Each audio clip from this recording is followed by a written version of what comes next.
Welcome to loop learnings. और आज की वीडियो में मैं आपको 10 टिप्स बताने वाला हूं।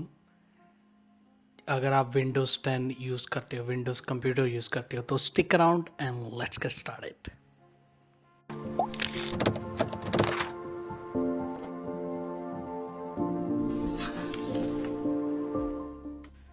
आज की वीडियो स्टार्ट करने से पहले मैं यही कहना चाहूंगा कि आप पूरी वीडियो देखें ताकि आपको अच्छा लर्निंग एक्सपीरियंस मिले, और सब्सक्राइब करें चैनल को अभी तक अगर आपने नहीं किया तो।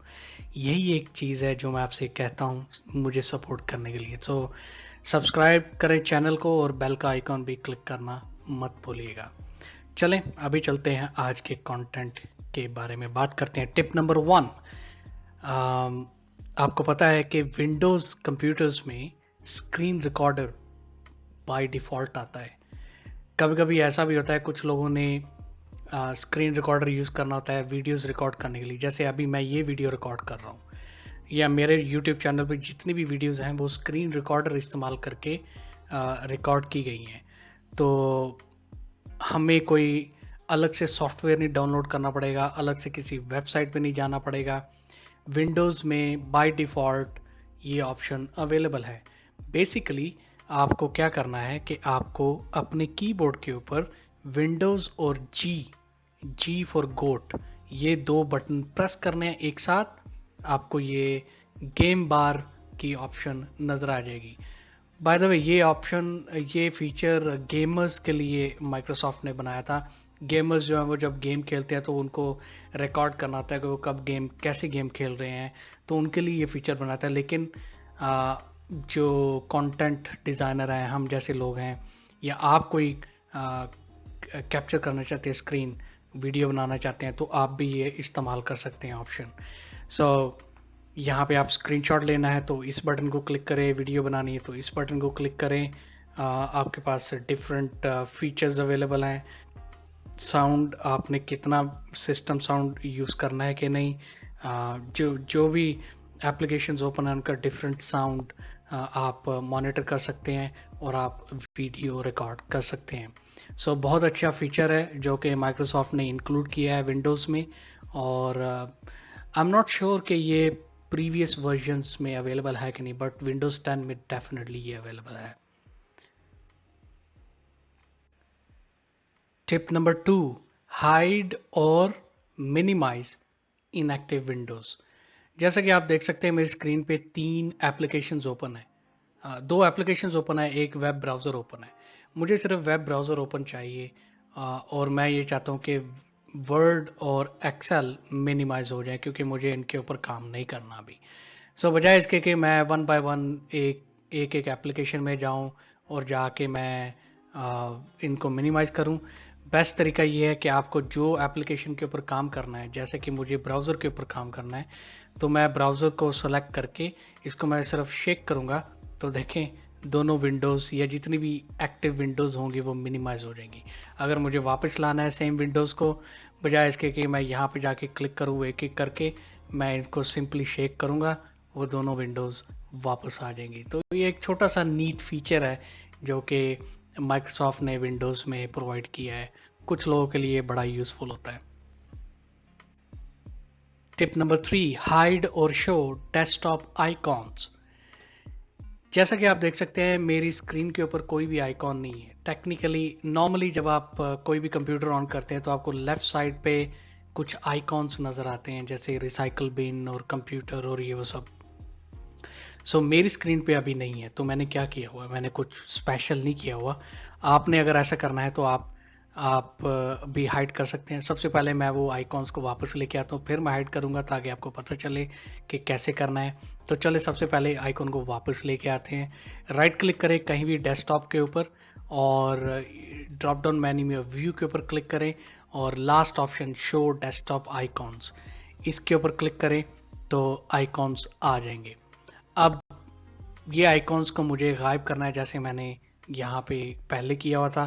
तो आप दोबारा राइट क्लिक करें, व्यू के ऊपर क्लिक करें और शो डेस्कटॉप आइकॉन्स को अनचेक करें, तो आपके आइकॉन्स गायब हो जाएंगे। कुछ लोग प्रेफर करते हैं आइकॉन्स उनकी डेस्कटॉप स्क्रीन भरी होती है आइकॉन्स के साथ, बट मुझे अच्छे नहीं लगते, मुझे नीट एंड क्लीन डेस्कटॉप अच्छा लगता है, तो आई प्रेफर दिस वे जो आप एक्चुअली अभी देख रहे हैं।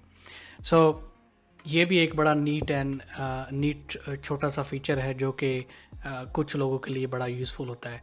तो अगर ये ऐसी कोई ऑप्शन अगर आप ढूंढ रहे थे तो ये आपको पता चल गई है, आप भी अपने आइकॉन्स को हाइड कर सकते हैं ताकि आप अपना वॉलपेपर अच्छे तरीके से देख सकें। Tip number 4, emojis. जी हाँ, आप जो इमोजीज मोबाइल में यूज़ करते हैं वो इमोजीज आप कंप्यूटर में भी यूज़ कर सकते हैं, और सेम क्वालिटी के इमोजीज। फॉर एग्जांपल, आपने ये डॉक्यूमेंट ओपन किया, Word, Excel, PowerPoint, even कोई भी वेब डॉक्यूमेंट है, कमेंट सेक्शन में आप यूज़ कर सकते हैं इमोजीज। तो चले गो अहेड, मुझे भी कमेंट्स दें और मुझे बताएं आपका फेवरेट इमोजी कौन सा है। तो आपने अगर इमोजी यूज़ करना है यहाँ पे, फॉर एग्जांपल हेलो एवरीवन के बाद, तो आप क्या करेंगे, आप अपना जो कीबोर्ड है उसके ऊपर विंडोज़ और डॉट दोनों प्रेस करने हैं, तो आपको ये इमोजीज विंडो ओपन हो जाएगी जहाँ से आप इमोजीज यूज़ कर सकते हैं। तो फॉर एग्जांपल मुझे स्माइल चूज़ करनी है, उसके बाद लेट्स से बर्गर मैकडोनल्ड का और फ्रेंच फ्राइज, पॉपकॉर्न्स, जो भी आप इमोजीज यूज़ करना चाहते हैं आप कर सकते हैं। तो वेरी नीट फंक्शनैलिटी, तो आप ये फंक्शनैलिटी यूज़ कर सकते हैं कहीं पे भी अगर आप विंडोज़ कंप्यूटर यूज़ कर रहे हैं। सो गो हेड, आप मुझे कमेंट्स में बताएं कि आपकी फेवरेट इमोजी कौन सी है। Tip number 5, clipboard. अब नॉर्मली जब आप विंडोज़ के ऊपर काम कर रहे हैं तो आप control C control V use करते हैं। कंट्रोल सी कॉपी करने के लिए, कंट्रोल वी पेस्ट करने के लिए। सो अगर आपको कोई ऐसी चीज़ जो आपने एक दिन पहले कॉपी की थी किसी डॉक्यूमेंट से, मे बी किसी वेब से, और वो आपको पेस्ट करनी है किसी डॉक्यूमेंट में, तो आप क्या करेंगे? टेक्निकली आप जाएंगे उस डॉक्यूमेंट में दोबारा, उस वेब में दोबारा, उसको सर्च करेंगे कौन सी चीज़ आपने ढूंढी थी, कॉपी की थी, आप उसको फिर सेलेक्ट करेंगे, फिर कंट्रोल सी करेंगे और यहाँ पे आके कंट्रोल वी करेंगे। तो विंडोज़ ने माइक्रोसॉफ्ट ने एक ऐसा फीचर बिल्ड किया है कि आपको ये सब हासिल नहीं करनी पड़ेगी। बेसिकली माइक्रोसॉफ्ट ने जो क्लिपबोर्ड फीचर बिल्ड किया है, क्लिपबोर्ड का मकसद ये है कि जितनी भी चीज़ें आपने कॉपी की हैं वो क्लिपबोर्ड के ऊपर सेव रहेंगी। सो अभी फॉर एग्जांपल आपको देखना है वो टेक्स्ट जो आपने कॉपी किया था कल, तो आप क्या करेंगे, अपने कीबोर्ड के ऊपर विंडोज़ और वी फॉर विक्ट्री, ये दोनों कीज़ एक साथ प्रेस करेंगे तो आपका क्लिपबोर्ड ओपन हो जाएगा। तो आप देख सकते हैं जो इमेजेस आपने कॉपी की हैं, जो टेक्स्ट आपने कॉपी किया है, वो सब इसके ऊपर शो हो जाएगा। सो फॉर एग्जांपल ये मैंने टेक्स्ट कॉपी किया था, ये मैं ढूंढ रहा था, तो मुझे बजाय इस जिस डॉक्यूमेंट में ये टेक्स्ट एक्चुअली है उसमें जाने की बजाय मैंने सिंपली अपने क्लिपबोर्ड पे गया हूँ और मैंने ये पेस्ट कर लिया दोबारा। सो ऐसी भी सिचुएशन होती है, तो आपको दोबारा वो डॉक्यूमेंट से ढूंढने की ज़रूरत नहीं है, आप अपना क्लिपबोर्ड ओपन करें और वहाँ से पेस्ट कर लें। सो कमांड बटन है Windows plus V for victory. Tip number 6, snip and sketch. कभी कभी ऐसा भी होता है कि आपको एक स्क्रीनशॉट लेके भेजना होता है किसी को दिखाने के लिए या किसी की हेल्प लेने के लिए। तो नॉर्मली लोग स्क्रीनशॉट लेते हैं, अपने जो प्रिंट स्क्रीन का बटन होता है कीबोर्ड के ऊपर वो प्रेस करते हैं और स्क्रीनशॉट भेज देते हैं। वो हाई रेजोल्यूशन स्क्रीनशॉट नहीं होता, मे बी जिनको आप भेज रहे हैं वो कंटेंट या वो देख ही नहीं पाएंगे जो आप दिखाना चाह रहे हैं। सो स्निप एंड स्केच एक बहुत अच्छा फीचर है। सो आप जाएं सर्च बार में यहाँ पे और टाइप करें स्निप एंड स्केच। सो इसको ओपन करें और ये एप्लीकेशन ओपन हो जाएगी, फिर न्यू पे क्लिक करें और यहाँ पे आपको डिफरेंट टूल्स मिलेंगे एप्लीकेशन की तरफ से, rectangular snip, free form snip, window snip और फुल स्क्रीन स्निप। आप पूरी स्क्रीन का भी स्क्रीनशॉट ले सकते हैं।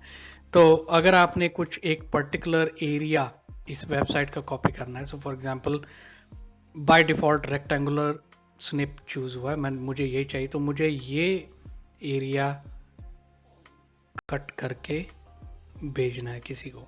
सो मैं इसको कट करूंगा, स्निप करूंगा, और मुझे मज़ीद ये एप्लीकेशन टूल्स देगी कि मैं इसके ऊपर सर्कल लगा सकूं या हाईलाइट कर सकूं। मज़ीद टूल्स अवेलेबल हैं, उनको मैं इस्तेमाल कर सकता हूं, जिससे मैं जो ऑब्जेक्ट दिखाना चाह रहा हूं वो ऑब्जेक्ट को हाईलाइट कर सकता हूं। तो बहुत अच्छा फीचर है, इस्तेमाल करें स्निप एंड स्केच।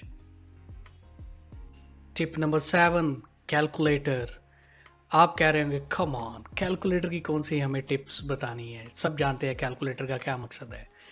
नहीं, बिल्कुल सही है, आप सही कह रहे हैं, कैलकुलेटर सब जानते हैं, लेकिन जो अब कैलकुलेटर में डेवलपमेंट हुई है वो बहुत ज़बरदस्त हुई है। तो चले सबसे पहले कैलकुलेटर एप्लीकेशन ओपन करते हैं। सो ओपन,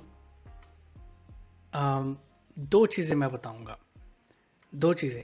सबसे पहली चीज़ ये है कि कभी शायद आपने ये नोटिस किया हो, आपने भी एक्सपीरियंस किया हो, मैंने तो सर्टनली किया है, मुझे ये बहुत कभी कभी हमने कोई डॉक्यूमेंट ओपन किया है या वेबसाइट ओपन की है, तो हमें कोई डेटा वहाँ से लेके तो हमने कैलकुलेट करना होता है, ऐड सब्ट्रैक्ट और मल्टीप्लाई डिवाइड करना होता है। तो हम, अगर मैं वेबसाइट पे कहीं पे भी क्लिक करूँगा तो कैलकुलेटर मिनिमाइज हो जाएगा, मुझे दोबारा वो कैलकुलेटर लेके आना पड़ेगा, फिर मैं जाके नीचे क्लिक करूंगा तो फिर मिनिमाइज होगा, दोबारा कैलकुलेटर लेके। सो ये एक थोड़ी सी हसल रहती है। सो माइक्रोसॉफ्ट ने एक ऐसा फीचर बिल्ड किया है कि कैलकुलेटर मिनिमाइज नहीं हो सकता, यानी ये पॉप्ड अप रहेगा।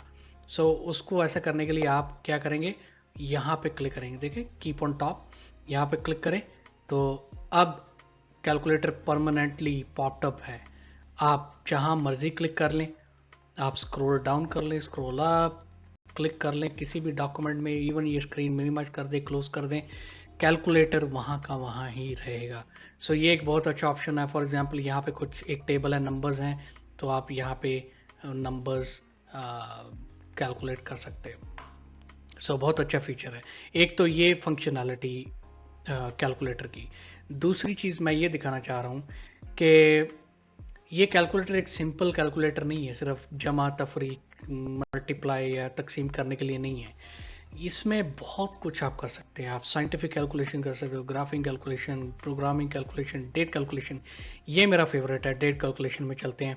फॉर एग्जांपल आपने ये देखना है कि 1 जनवरी 2021 कितने दिनों के बाद है, तो आप यहाँ पे आए डेट कैलकुलेशन में, यहाँ पे आप 1 जनवरी को सेलेक्ट करें और आपको ये बताएगा कि 34 दिन के बाद, 34 डेज के बाद 1 जनवरी है। फैंटास्टिक। ये नहीं, इससे भी एक स्टेप आगे कैलकुलेटर जाएगा। आप यहाँ पे आए, ऐड और सब्ट्रैक्ट डेज। फर्स्ट करिए आप किसी कंपनी में काम करते हैं और आपकी कंपनी के चेयरमैन ने बोला कि 200 दिन के बाद ये सो एंड सो इवेंट होगा, तो 200 दिन के बाद कौन सा दिन आता है, कौन सी डेट आती है, वो आपने देखना है। तो आप यहाँ पे आए, ऐड बाय डिफ़ॉल्ट हुआ है, अगर नहीं है तो आप सेलेक्ट कर लें, और यहाँ पे डेज में आप 200 दिन के बाद आपके मैनेजर ने बोला है या किसी ने भी कंपनी में बोला है, तो आप 200 चूज़ करें। तो वेडनेसडे 16 जून 2021 को वो इवेंट होगा जो 200 दिन के बाद होने वाला है। आप सब्ट्रैक्ट भी कर सकते हैं कि आज से 200 दिन पहले कौन सा दिन और कौन सी डेट थी। फैंटास्टिक है, ये बहुत ज़बरदस्त एक फंक्शनैलिटी कैलकुलेटर में है। उसके अलावा आप कन्वर्जन कर सकते हैं, आप currency, volume, length, weight and mass, temperature, energy, area, speed, time, power, data, pressure, angle, आप बहुत कुछ कन्वर्ट कर सकते हैं, बहुत कुछ कैलकुलेट कर सकते हैं इस एप्लीकेशन से। सो बहुत पावरफुल है, सिंपल कैलकुलेशन नहीं रही, इसमें बहुत सारी चीज़ें आप कर सकते हैं। तो गो अहेड, ट्राई करें, आई एम श्योर आप इंजॉय करेंगे इसे। Tip number 8, startup apps. कभी कभी ऐसा होता है कि हमें ये फील होना शुरू हो जाता है कि हमारा कंप्यूटर बहुत स्लो हो गया, स्पेशली जब हम कंप्यूटर को ऑन करते हैं। तो अगर ऐसी कोई सिचुएशन है तो उनमें एक फैक्टर ये भी हो सकता है कि कंप्यूटर में मे बी बैकग्राउंड पे बहुत सारी एप्लीकेशन रन कर रही होती हैं जब आप कंप्यूटर को ऑन करते हैं, तो तब डेफिनेटली उसका अफेक्ट कंप्यूटर की परफॉर्मेंस पे होगा। तो आपको ये देखना है कि कौन सी एप्लीकेशन अननेसेसरी जो बैकग्राउंड पे रन करती है उसको आप क्लोज करें या ऑफ करें, ताकि आपका कंप्यूटर की स्पीड थोड़ी सी बढ़े और एक तो बूट अप जल्दी से हो और आपकी कंप्यूटर की स्पीड भी ज़्यादा इंक्रीज हो। तो वो देखने के लिए हम जाएंगे इस सर्च में, यहाँ पे हम टाइप करेंगे स्टार्टअप एप्स और इसको हम क्लिक करेंगे देखने के लिए कि कौन सी ऐप अननेसेसरी रन कर रही है। तो मैं देख सकता हूँ 4 applications at the moment run कर रही हैं बैकग्राउंड पे, जो कि मुझे बिल्कुल भी नहीं चाहिए और उनका इम्पैक्ट भी बड़ा हाई है। हाई इम्पैक्ट मतलब कि ये ज़्यादा मेमोरी कंप्यूटर की यूज़ कर रही हैं, जिसकी वजह से आपका कंप्यूटर स्लो हो सकता है। सो आप इनको सिंपली ऑफ कर दें जो आपको अननेसेसरी लगती हैं, और जो नेसेसरी लगती है, फॉर एग्जांपल आपने सिक्योरिटी को ऑन रखना है, प्रोग्राम्स को ऑन रखना है ताकि आपके कंप्यूटर फंक्शन करता रहे।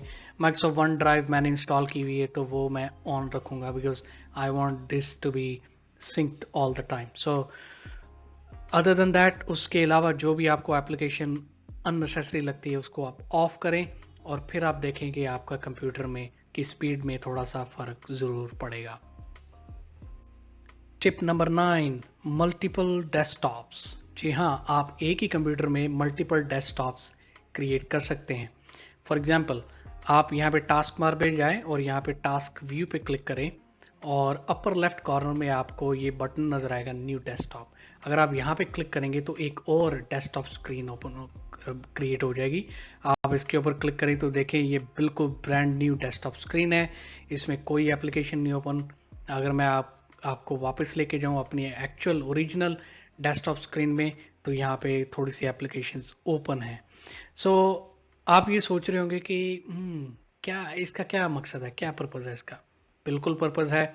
फॉर एग्जांपल, आप सेम कंप्यूटर यूज़ करते हो अपने काम के लिए और सेम आप अपने पर्सनल यूज़ के लिए इस्तेमाल करते हो। तो आप ऐसा कर सकते हो, डेस्कटॉप 1 आपकी पर्सनल स्क्रीन हो जाएगी और डेस्कटॉप 2 आपका जो है वर्क इन्वायरमेंट हो जाएगा। तो आप इसको कस्टमाइज कर सकते हो आपके वर्क डेस्कटॉप को। जो भी एप्लीकेशंस आपने यहाँ पे लेके आनी है उनको आप लेके आ सकते हो। पर्सनल के लिए भी आप सेम यूज़ कर सकते हो, कस्टमाइज कर सकते हो।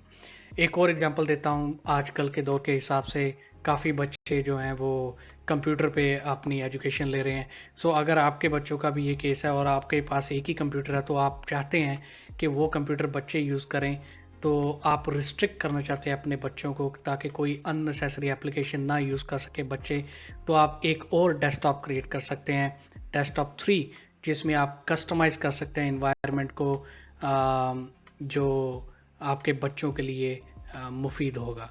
तो ये बहुत सारे फ़ायदे हैं, मल्टीपल डेस्कटॉप आप क्रिएट कर सकते हैं और इसमें कोई लिमिट नहीं है, जितने मर्जी आप डेस्कटॉप क्रिएट करें। अगर आपको डेस्कटॉप जो आपने क्रिएट किए हैं वो आपको नो लॉन्गर आपको चाहिए नहीं है, तो आप सिंपली उनको क्लोज कर दें और आपका जो एक्चुअल डेस्कटॉप है वो आप यूज़ कर सकते हैं। तो बहुत अच्छा नीट एंड क्लीन फीचर है। अगर आप समझते हैं कि आपके लिए फ़ायदेमंद होगा, please go ahead and try. Tip number 10, time zones. अब ये हमने अगर फर्ज करो देखना है कि टोक्यो में क्या टाइम है, न्यूयॉर्क में क्या टाइम है, कतर में क्या टाइम है, सऊदी में क्या टाइम है। सो गूगल भाई साहब बहुत अच्छे से हमें आंसर दे सकते हैं। कभी कभी ऐसा भी हो सकता है कि आपके पास सिर्फ कंप्यूटर है लेकिन इंटरनेट कनेक्शन नहीं है। सो आपके कंप्यूटर में ये बिल्ट इन ऑप्शन अवेलेबल है। सो आप सर्च बार में जाएं और यहाँ पे आके आप alarms and clock application open करें और यहाँ पे आपको अलार्म्स एंड क्लॉक में आप क्लॉक के ऊपर आएँ और यहाँ पे आप देख सकते हैं आपका लोकल टाइम। सो आपने फर्स्ट करो देखना है कि लंदन में क्या टाइम है। सो आप प्लस साइन पे क्लिक करें यहाँ पे और यहाँ पे टाइप करें लंदन, इंग्लैंड। सो आपको टाइम मिल जाएगा 12:25 PM, 4 घंटे पीछे है आपके लोकल टाइम से। फिर एक आप देखना चाहते हैं कि लाहौर में क्या टाइम है इस वक्त, लाहौर पाकिस्तान। सो आप लाहौर पाकिस्तान में दे सकते हो, 1 घंटा पीछे है, सॉरी 1 घंटा आगे है, 5:25 PM। आप जितना मर्जी टाइम जोन आप सर्च कर सकते हैं। फॉर एग्जांपल आप डबलिन आयरलैंड देखना चाहते हैं अभी कितना टाइम है, तो डबलिन में 12:25, 4 घंटा पीछे टाइम है। सो ये भी एक बड़ी अच्छी नीट फंक्शनैलिटी माइक्रोसॉफ्ट ने बिल्ट की है अपने विंडोज़ 10 में। सो ये थी आज की टॉप 10 टिप्स आज की वीडियो के लिए। उम्मीद करता हूँ आपने कुछ ना कुछ सीखा होगा इस वीडियो से। अगर नहीं भी सीखा तो मुझे कमेंट्स में बताएं कि आपने क्या सीखा है। आप कौन सी टिप ज़्यादा इस्तेमाल करने वाले हैं, मुझे कमेंट्स में बताएं। और चैनल को सब्सक्राइब करें। अगर आप मुझे सपोर्ट करना चाहते हैं तो चैनल को सब्सक्राइब करें, बेल के आइकन को क्लिक करें और दूसरों के साथ ये वीडियो ज़रूर शेयर करें ताकि उनको भी कोई फ़ायदा हो सके। Anyway, thank you very much for watching और मिलते हैं अगली वीडियो में।